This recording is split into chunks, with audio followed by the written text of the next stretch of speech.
Hello students, कैसे हैं आप सब। आईसीटी वर्चुअल क्लासरूम देहरादून में आप सबका स्वागत है। मैं विकास। आज हम क्लास 10th का बच्चों मैथ्स करेंगे और मैथ्स में हमारा जो चैप्टर चल रहा था दो चर वाले रैखिक समीकरण युग्म, उसी चैप्टर को हम आगे कंटिन्यू करेंगे।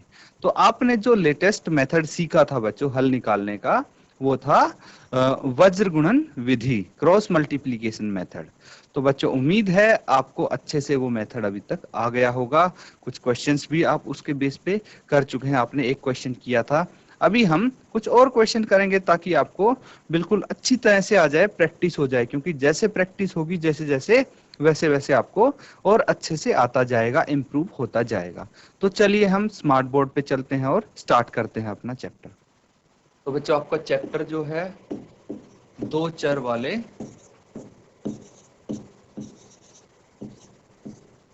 रैखिक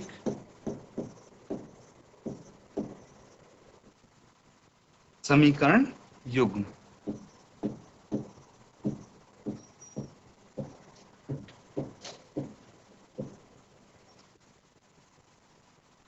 आपको सामने यहाँ पे क्वेश्चन दिख रहा होगा। तो इस क्वेश्चन को आपको सॉल्व करना है। इसमें बोला गया है कि निम्न रैखिक समीकरणों के युग्मों में से किसी से किसका एक अद्वितीय हल है, किसका कोई हल नहीं है, या किसके अपरिमित रूप से अनेक हल हैं।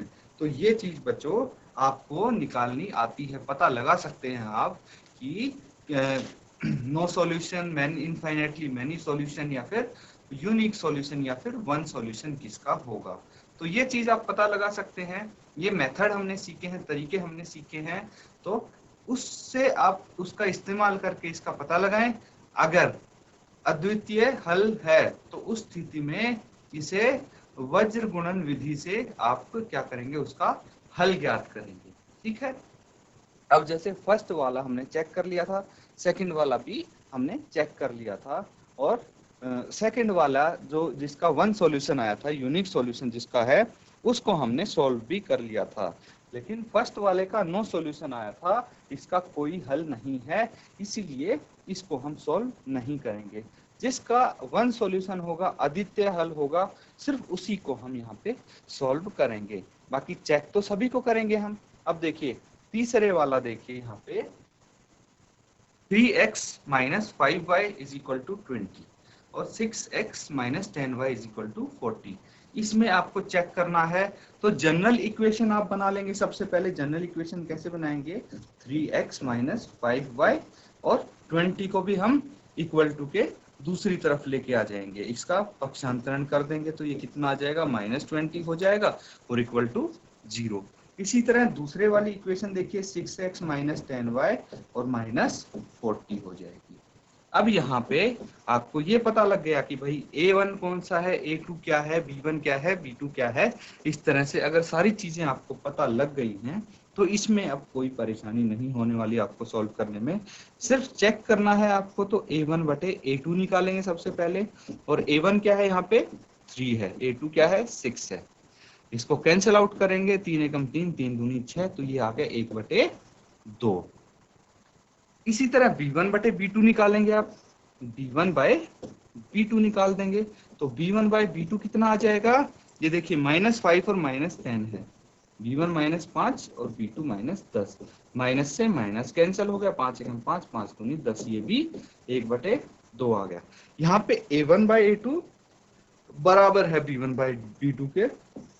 अब C1 बाय C2 हम निकाल के देख लेंगे, ये है -20 बटे -40।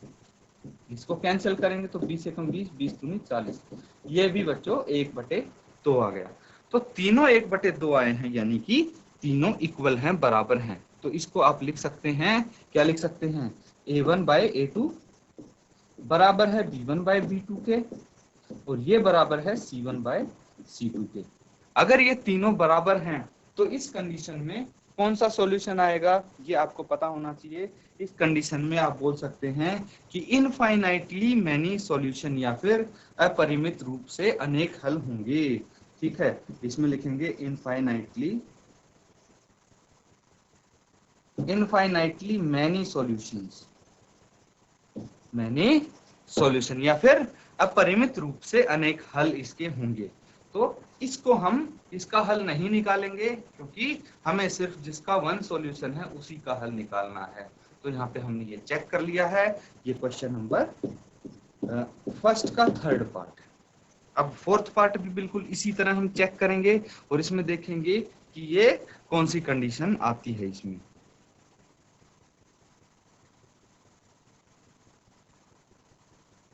तो समीकरण हम लिख लेंगे।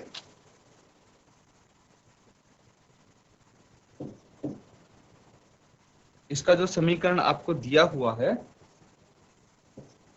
x minus 3y, x minus 3y minus 7 is equal to 0 है। ये माइनस 7 इज इक्वल टू 0 है।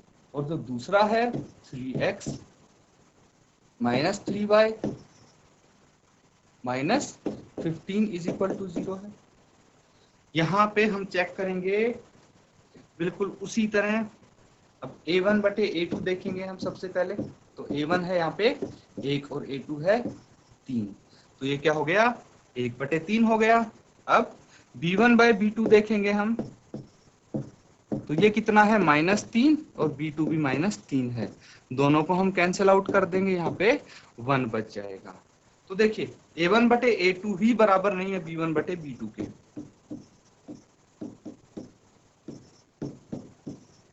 तो इस केस में आप क्या बोल सकते हैं, यहाँ पे वन सॉल्यूशन आएगा या फिर यूनिक सॉल्यूशन आएगा। तो आप यहाँ पे लिख सकते हैं because it has unique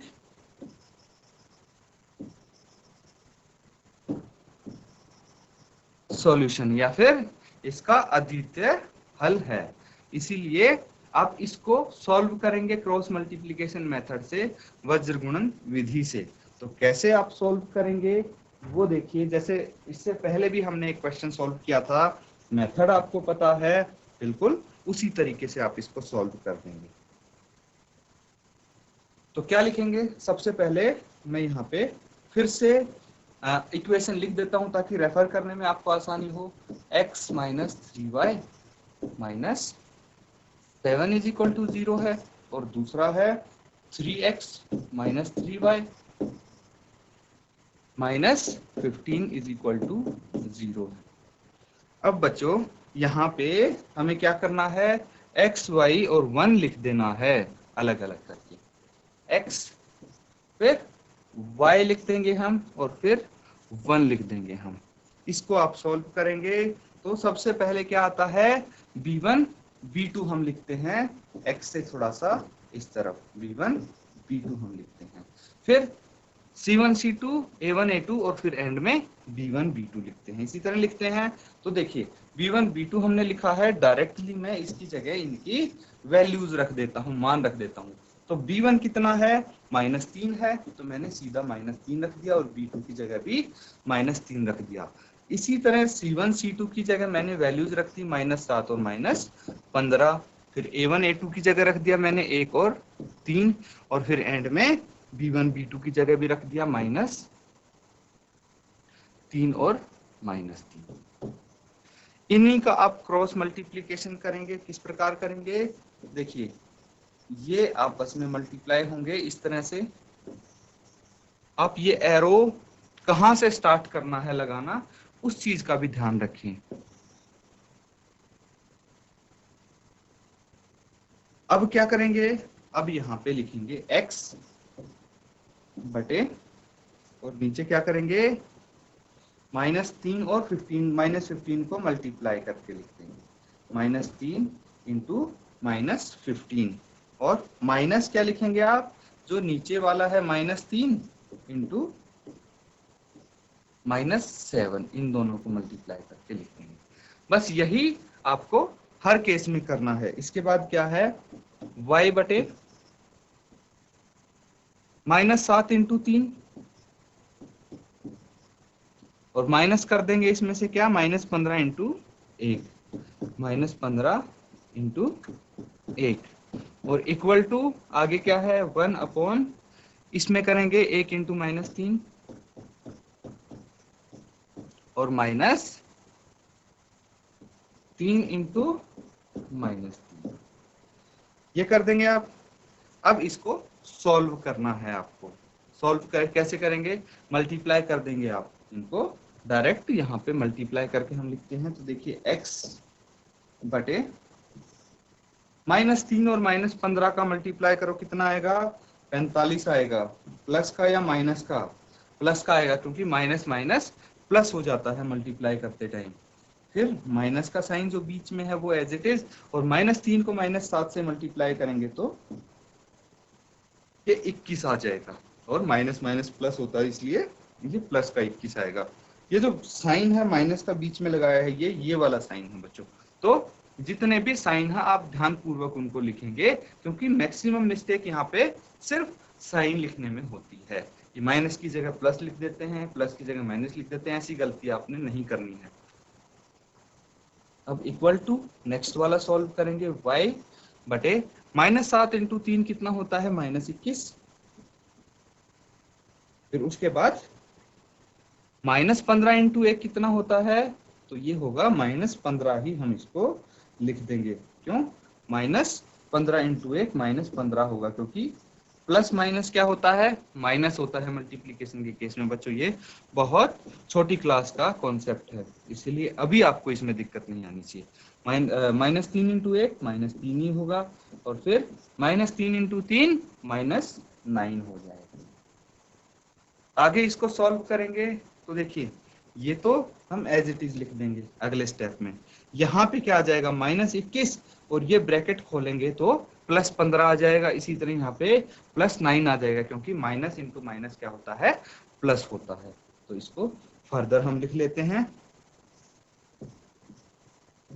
x बटे, ये तो एज इट इज आ जाएगा 45 - 21, 45 - 21 इज इक्वल टू y बटे -21 ऐसे ही रहेगा, लेकिन ये +15 हो जाएगा, क्योंकि माइनस इंटू माइनस प्लस होता है। इसी तरह 1 बटे -3 और +9 हो जाएगा ये। अब देख सकते हैं ये तो -3 है, एज इट इज रहेगा, ये माइनस माइनस प्लस हो जाएगा, तो +9 आ जाएगा। अब इसको आप सॉल्व करेंगे आगे तो क्या आ जाएगा, 45 - 21 कितना होता है, ये हो जाएगा 24, 24 हो जाएगा, इज इक्वल टू y बटे -21 + 15 कितना आ जाएगा, 21 में से 15 गया, कितना आ गया, 6 आ गया। लेकिन साइन यहाँ पे कौन सा आएगा, जो नंबर बड़ा होगा, तो -6। 1 बटे 9 में से 3 माइनस हो गया तो 6 आ गया, और साइन प्लस का आ गया, क्योंकि यहाँ पे 9 बड़ा है। अब हम इनको इक्वेट कर देंगे। हम इसको देखिए, x बटे 24 है, x बटे 24 है, तो ये y बटे -6 के बराबर है, और ये 1 बटे 6 के भी तो बराबर है, तो हम इसको 1 बटे 6 के बराबर लिख सकते हैं। उसके बाद आप क्रॉस मल्टीप्लीकेशन करेंगे तो 6x = 1 आ गया, और इंटू इसको 24 कर देंगे, 24 से मल्टीप्लाई कर देंगे, और x कितना आ गया, x आ गया 24 बटे 6 आ गया, और इसको कैंसिल आउट करेंगे तो कितना आ जाएगा, 6 चौके 24, ये आ गया 4। इसी तरह आप y की वैल्यू निकाल देंगे, y बटे -6 = 1 बटे 6 आप कर सकते हैं। इनको फिर से क्रॉस मल्टीप्लाई कर दीजिए, तो 6y = -6 इंटू 1 -6 ही होगा, और y कितना आ जाएगा यहाँ पे, ये आ जाएगा -6 बटे 6, और इसको आप कैंसिल आउट कर देंगे तो ये हो गया -1। तो ये बच्चों आपके x की और y की वैल्यू यहाँ पे आ जाती है। ठीक है, x की और y की वैल्यू जो आई है उसको आप देखें और इसको नोट डाउन कर लें बच्चों, जो भी आपका यहाँ पे आंसर आ गया है। इस प्रकार से हम करेंगे इनको सॉल्व।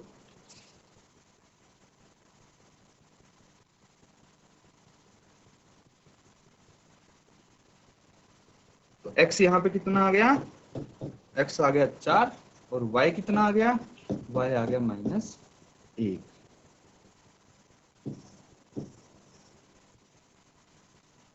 ये है बच्चों इनकी वैल्यूज। देखिए इसको अगर आप वेरीफाई करना चाहें, ठीक है, इसको वेरीफाई करना चाहें कि भाई आपका आंसर सही आया है या नहीं आया है, तो वो भी कर सकते हैं आप। उसका भी तरीका है। देखिए, जो x और y की वैल्यू आई है वो आप इसमें रख दीजिए, ठीक है। x की वैल्यू इसमें रखेंगे और y की वैल्यू इसमें रखेंगे, तो किसके बराबर आना चाहिए? ये इन दोनों की वैल्यू रख के 0 के बराबर आना चाहिए, ठीक है। तो देखिए, जैसे फर्स्ट इक्वेशन में हम x की वैल्यू रखते हैं, यहाँ पे कितनी रख सकते हैं? x की जो वैल्यू आपकी आई है, x की वैल्यू 4, y की वैल्यू -1 रख देंगे। तो 4 -3 इंटू -1 और फिर -7 इज इक्वल टू 0 है, ठीक है। तो ये कितना हो जाएगा? 4 और माइनस माइनस प्लस हो गया, +3 -7 इज इक्वल टू 0, और ये 4 + 3 7 -7 इज इक्वल टू 0, और ये 0 इज इक्वल टू 0। तो देखिए, ये दोनों बराबर आ जाते हैं, मतलब आपका आंसर सही है। इस तरह से आप इसको वेरीफाई भी कर सकते हैं, क्रॉस चेक भी कर सकते हैं। अब देखिए, यहाँ पे हमारे इसके चारों पार्ट कंप्लीट होते हैं। अब नेक्स्ट क्वेश्चन की तरफ हम चलते हैं। यहाँ पे क्या बोला गया है? a और b के किन मानों के लिए निम्न रैखिक समीकरणों के युग्म के अपरिमित रूप से अनेक हल होंगे? ये देखिए, थोड़ा सा अलग क्वेश्चन है, पर कोई कंफ्यूज नहीं होना है आपने। बहुत मुश्किल क्वेश्चन नहीं है ये। जैसे आप सॉल्व करना स्टार्ट करेंगे, अपने आप इसका हल निकलता जाएगा। यहाँ पे a और b के मान पूछे हैं आपसे बच्चों। a और b कहाँ है? जो दूसरा समीकरण है उसमें a और b दिया हुआ है, इनके मान आपको बताने हैं। तो निम्न रैखिक समीकरणों के युग्मों के अपरिमित रूप से अनेक हल होने चाहिए, ठीक है। ये चीज हमने देखी थी कि किस कंडीशन में, किस केस में अपरिमित रूप से अनेक हल होते हैं। तो किस केस में होते हैं, क्या किसी को याद है? तो देखिए, अपरिमित रूप से अनेक हल होंगे अगर हमारा a1/a2 बराबर होगा b1/b2 के, और ये बराबर होगा c1/c2 के, ठीक है। यही होता है। अब देखिए बच्चों, यहाँ पे आप इसको डायरेक्ट भी कर सकते हैं। अगर जनरल इक्वेशन में चेंज करना चाहें तो जनरल इक्वेशन में भी चेंज कर सकते हैं। ऐसा मैंने क्यों बोला? देखिए, इस तरफ 7 है, ठीक है, और इस तरफ 5 है। तो सिर्फ साइन का ही तो फर्क पड़ेगा। यहाँ पे +7 और +5 है, इस तरफ आके क्या हो जाएगा? इस तरफ आके हो जाएगा -7 और -5। अब देखिए, दोनों में माइनस ही तो है, इस तरफ माइनस आ गया तो वो कैंसिल आउट हो जाता है, c1/c2 करेंगे। तो इसीलिए आप इसको यहाँ पे डायरेक्ट भी कर सकते हैं, ठीक है। यहाँ पे इसको डायरेक्ट भी आप कर सकते हैं। अब देखिए कि डायरेक्ट आप कैसे करेंगे। यहाँ पे चाहिए आपको इनफाइनाइटली मैनी सॉल्यूशंस, तो a1/a2 आप कर देंगे। a1 कितना है? यहाँ पे 2 है, और a2 कितना है? यहाँ पे a-b है। इसी तरह b1/b2 कर देंगे। b1 है 3 और b2 है a+b। c1 कितना है? 7 है, और ये 3a+b -2। अब देखिए, आप बोलेंगे यहाँ तो बहुत बड़ी बड़ी टर्म्स हैं, a-b, a+b, 3a+b -2। तो इस चीज को देख के घबराना नहीं है, क्योंकि जैसे आप सॉल्व करेंगे अपने आप ही क्वेश्चन सॉल्व होता जाएगा, आपको कोई परेशानी नहीं आने वाली। यहाँ पे अभी हम करके देखने वाले हैं। तो सबसे पहले देखिए, 2a -b है, ये किसके बराबर है? 3a+b के बराबर है कि नहीं? और दूसरा हम क्या बोल सकते हैं यहाँ पे? देखिए, 2a -b है, इसको हम इसके बराबर भी तो लिख सकते हैं। किसके बराबर? 7/3a+b -2 के बराबर भी तो लिख सकते हैं, क्योंकि ये तीनों बराबर है ना। तो इसीलिए इसको हम लिख देते हैं 7 3a+b -2 के बराबर लिख दिया हमने। अब इनको इक्वेट करके, क्रॉस मल्टीप्लाई करके, जैसे भी आप सॉल्व करेंगे, a और b की वैल्यू आप यहाँ पे निकाल लीजिए। a और b की वैल्यू कैसे निकालेंगे? क्रॉस मल्टीप्लाई करते हैं, क्या आ जाएगा? 2a+b = 3a -b। आ गया ये। अब इसके बाद 2 को अंदर लेके जाइए, तो 2a + 2b = 3a - 3b। अब क्या करेंगे आप?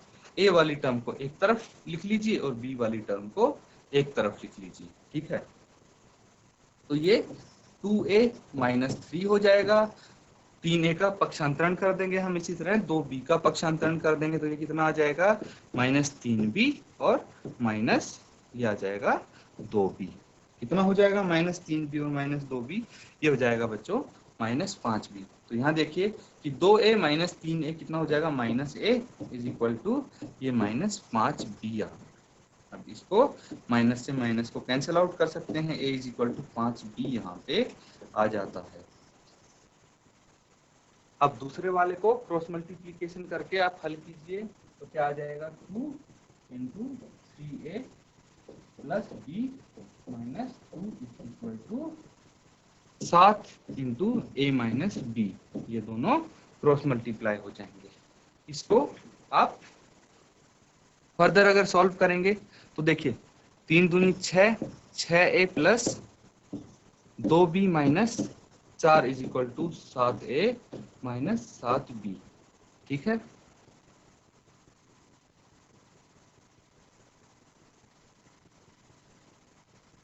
तो ठीक है, अब देखिए बच्चों हम इसको क्या कर सकते हैं, a वाली टर्म को एक तरफ ले आइए और b वाली टर्म्स को एक तरफ। तो 6a माइनस 7a और उसके बाद b वाली टर्म को भी अगर इसी तरफ हम रखेंगे तो 4 जो है वो दूसरी तरफ चला जाएगा, ये प्लस 7b हो जाएगा इज इक्वल टू 4 का पक्षांतरण करेंगे तो ये प्लस 4 हो जाएगा। इसको आप फर्दर अगर सॉल्व करेंगे तो देखिए 6a माइनस 7a कितना हो जाएगा माइनस a और ये प्लस 9b हो जाएगा क्योंकि 2 प्लस 7 9 होता है इज इक्वल टू 4।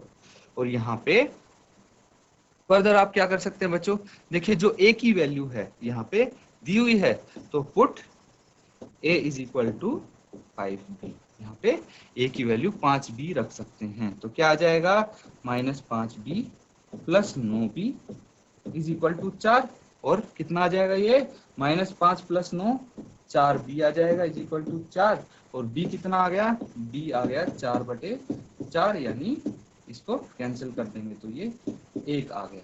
तो b हमारे पास कितना है, b इज इक्वल टू 1 है।